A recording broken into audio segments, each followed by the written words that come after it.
Large projects will test you in every way: your skills, your system, your patience, and your ability to stay calm when things don't go to plan.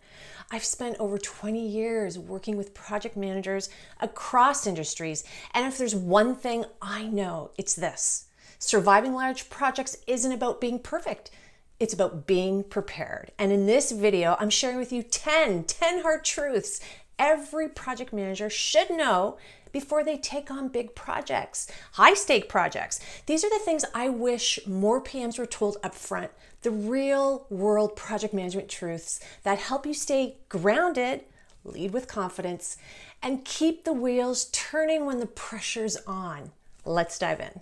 Truth 1, let go of control. Really? Okay, you probably didn't expect me to say this because there is a misconception out there that being a project manager is about controlling everything. But I'm telling you, it's not.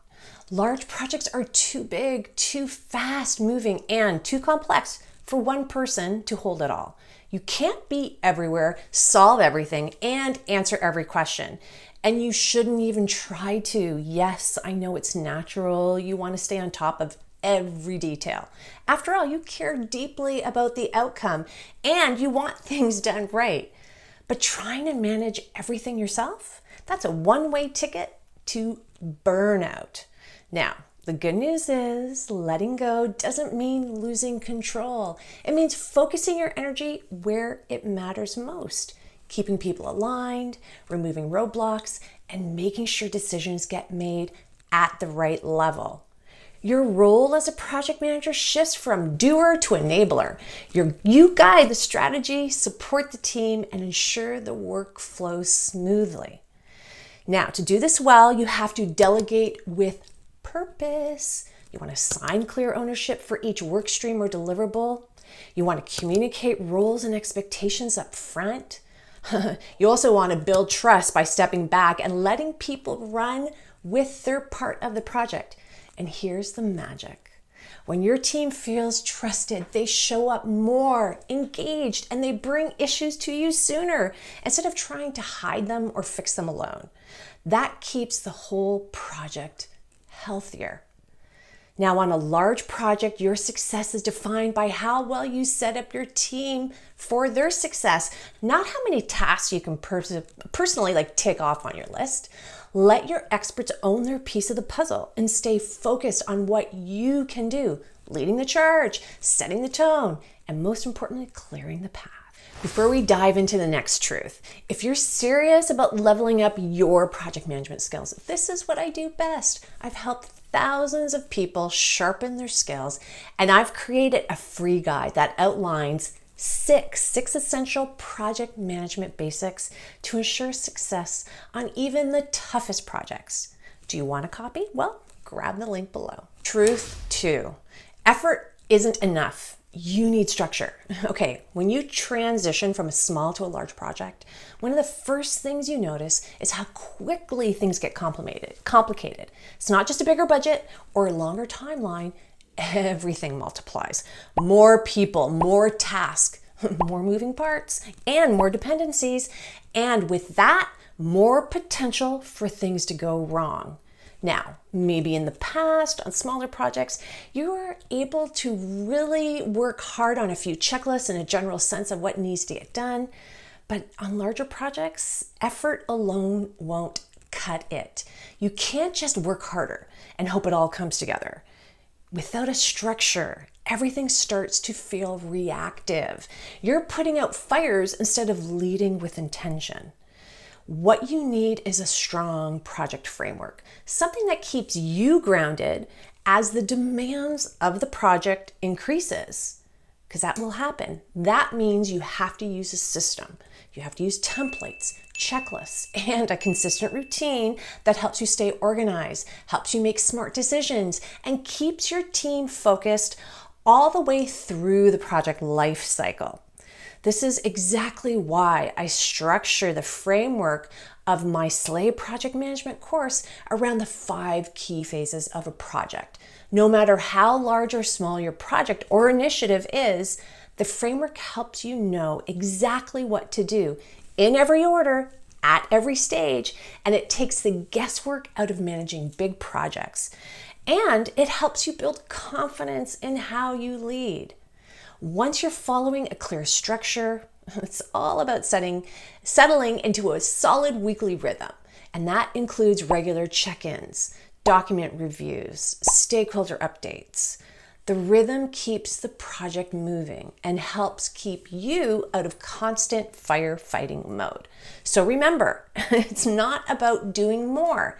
It's about doing the right things in a consistent way that helps you lead without the chaos.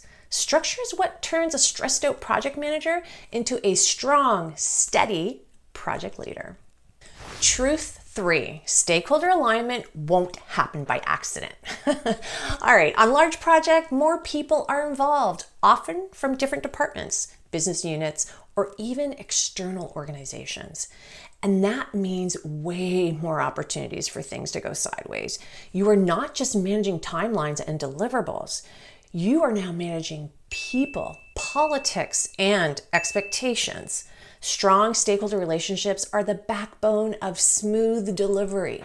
The bigger the project, the more opinions, competing priorities, and shifting agendas. You will have to navigate all of this.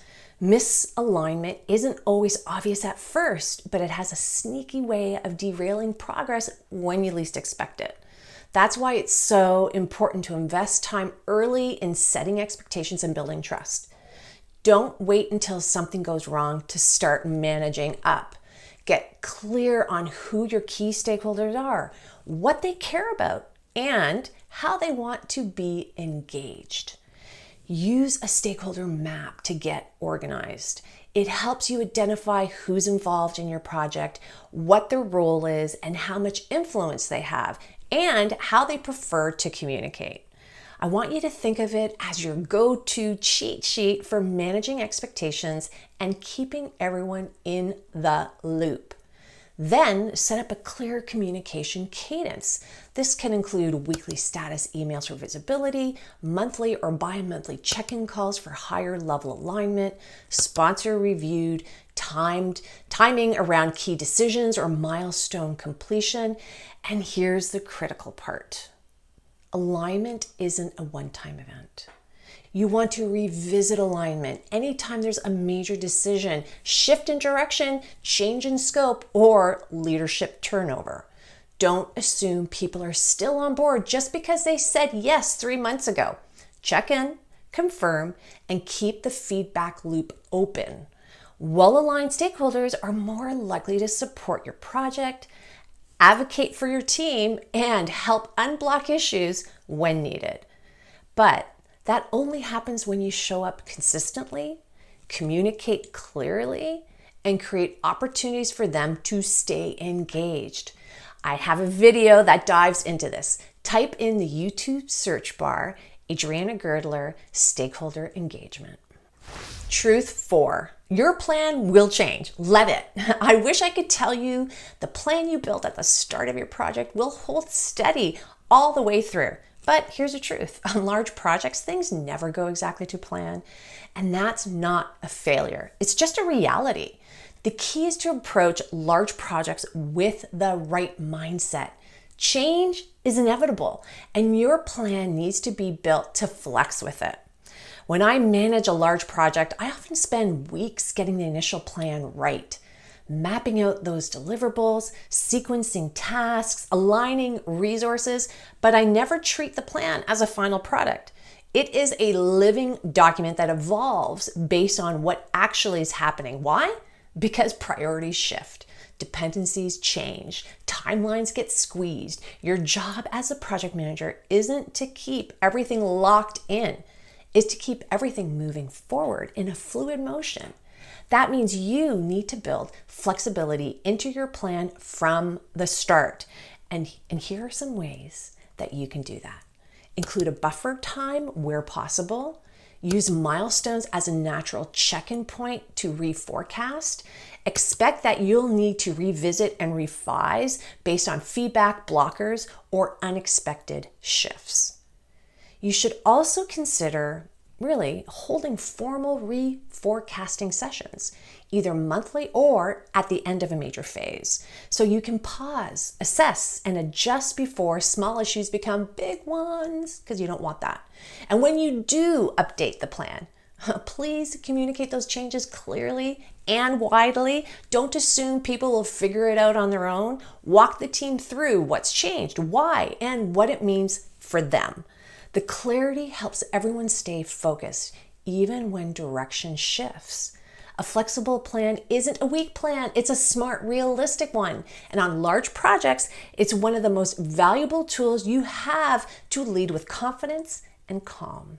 Truth 5, risk management is not one and done. Risk is certainly on every project, but on large projects, the stakes are higher, the impact is bigger, and the ripple effects can be brutal. That's why your risk management plan isn't just a nice to have, it's a must. I always say, the question isn't if risk will happen, it's when. And the larger the project, the more places risks can hide.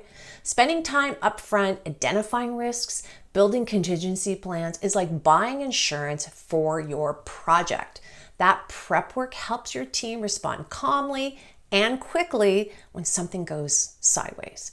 And it helps them do that without panicking or scrambling.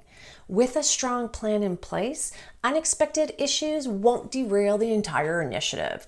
They'll just be manageable bumps in the road. But here's where a lot of project managers go wrong. They treat risk planning like a one-time task. They build a risk register at kickoff and never touch it again. On large projects, that's a huge miss because risks don't stand still. They evolve, new ones emerge, and priorities shift. To avoid getting blindsided, make risk tracking part of your regular project rhythm. Talk about potential risks in team meetings. Don't just review issues that have already materialized. As well, review and update your risk log consistently and assign owners to each risks so mitigation actions are actually followed through. And finally, don't wait until a situation explodes. Escalate early when you still have options, flexibility, and time to act. You'll never regret flagging something early, but you will absolutely regret staying silent until it's too late to fix it. Truth 6, burnout happens quietly.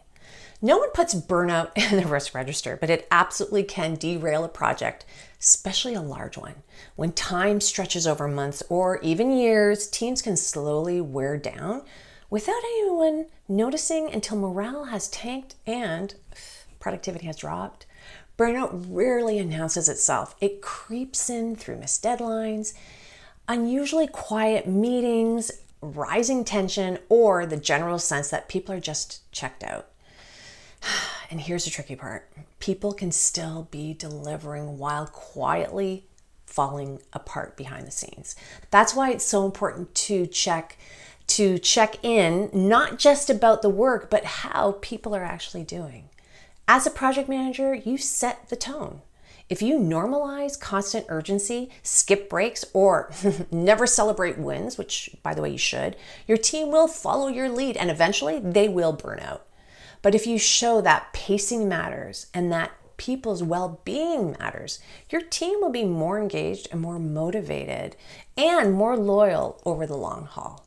Now, here are some ways to protect your team's energy and focus.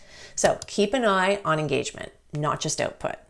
Have regular informal check-ins that aren't status updates, right? Because you shouldn't be doing that. Celebrate progress along the way, especially on long timelines. And don't wait for final delivery to acknowledge effort and milestones. And encourage real breaks. Model it yourself. Show your team that stepping back when needed is a strength, not a weakness. Your people are the most important aspect and resource on your project. If they're exhausted, the project suffers. If they feel supported, respected, and seen, they'll push through when it really matters. Bottom line. Now, a burnt out team won't get across the finish line. It's your job as a project leader to protect the pace.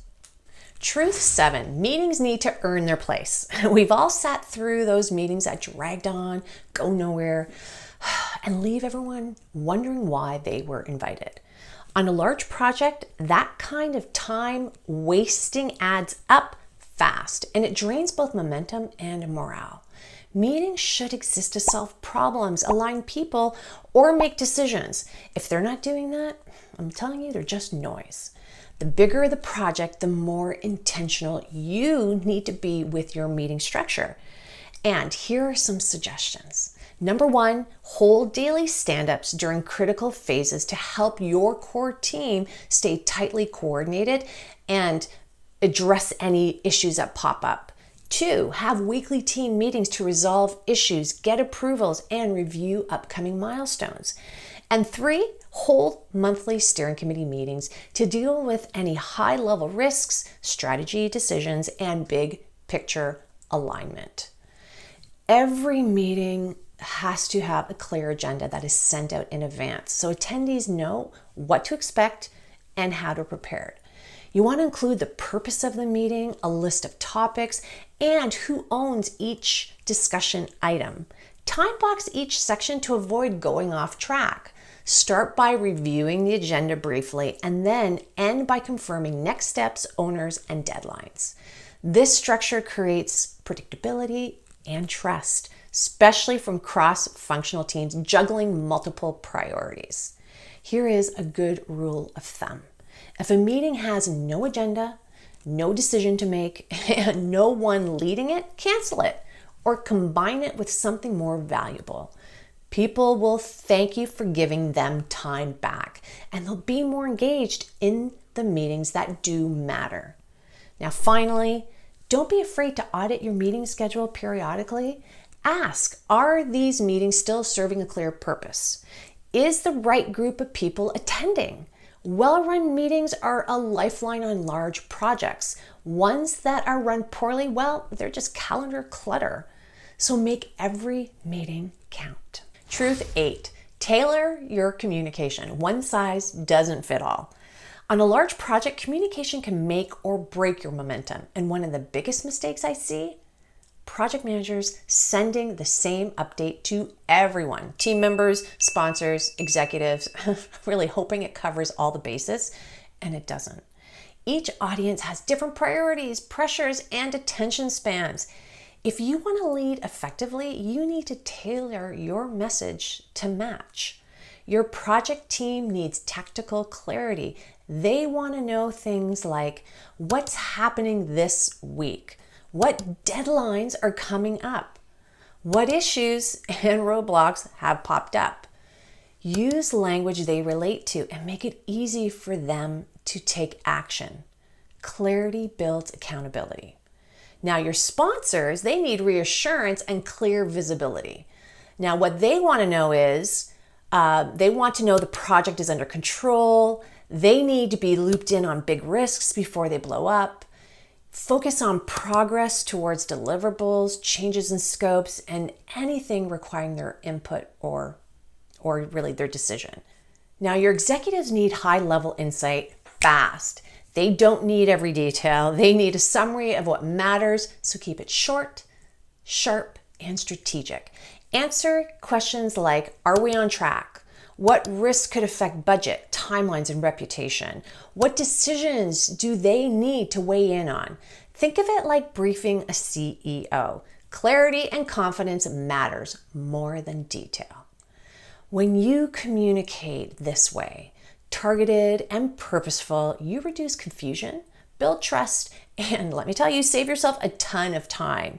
Your team will know what's expected. Instead of you chasing your team, they'll come to you. And your leadership will stop hovering because they trust that you're leading the project well. Clear, audience-specific communication is one of the fastest ways to gain credibility and control on large projects. And it's something that the best project managers take seriously. Truth 9, learn as you go. Don't save reflection to the end. One of the biggest traps in large projects is waiting until the end to reflect on what worked and what didn't. If your project runs for 18 to 36 months, by the time you get to the formal after action review, the AAR, it's way too late to course correct. The smartest move is to build your AARs into your project milestones. Don't treat them as a post-mortem, treat them as a living practice. At the end of each phase or major deliverable, pause and ask yourself the following. What worked really well that we should repeat? What slowed us down or created confusion? What decisions, tools, or processes need improvement? What feedback have we heard from stakeholders or the team? These regular checkpoints give your team a safe, structured way to reflect and improve while the project is still in motion. It could be something small like a better way to manage a version control, or something big like adjusting how you run meetings. On a large project, even a small change made early can make a huge impact later.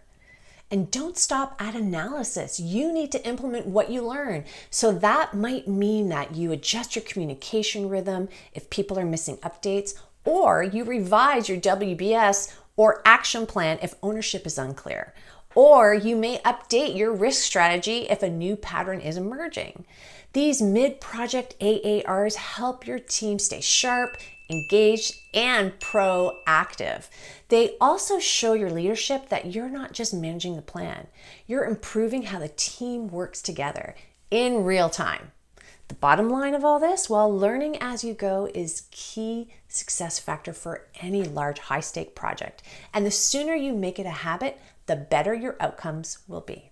Truth 10, a strong kickoff sets the tone, especially on large projects. On large projects, a great kickoff isn't just helpful, it's essential. With more people, more moving parts, and more pressure from above, your kickoff meeting sets the tone for everything that follows. But let's clear something up. The kickoff meeting is not the first thing you do. Like I said earlier, I invest weeks in the initial planning stage for large projects, including putting days into planning the kickoff itself. And when I hold the kickoff meeting, it often runs for a full day, sometimes even two, depending on the complexity of the project that we're working on. Before you bring the full team together, you should already have the following. You've met with your sponsor and steering committee. You have your charter approved and the direction confirmed. You drafted a core project document like the timeline, scope, and WBS. Why? Because at the kickoff meeting is when you bring everyone into alignment and you review the charter. You finalize the WBS. You clarify scope and deliverables and establish your project baseline. On a large project, this is a working session, not a quick meet and greet. It needs to be structured, focused, and outcome driven. Now, that means sending pre-read material in advance so people come prepared. It means assigning tasks and deadlines during the session. It's also about capturing decisions and action items clearly. I always use a detailed planning template for large kickoff meetings. It's the only way to make sure nothing gets missed.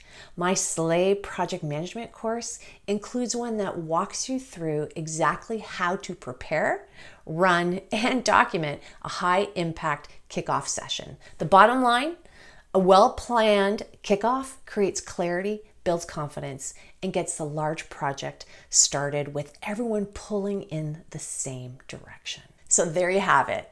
10 project management truths that will help you not just survive large projects, but actually lead them well.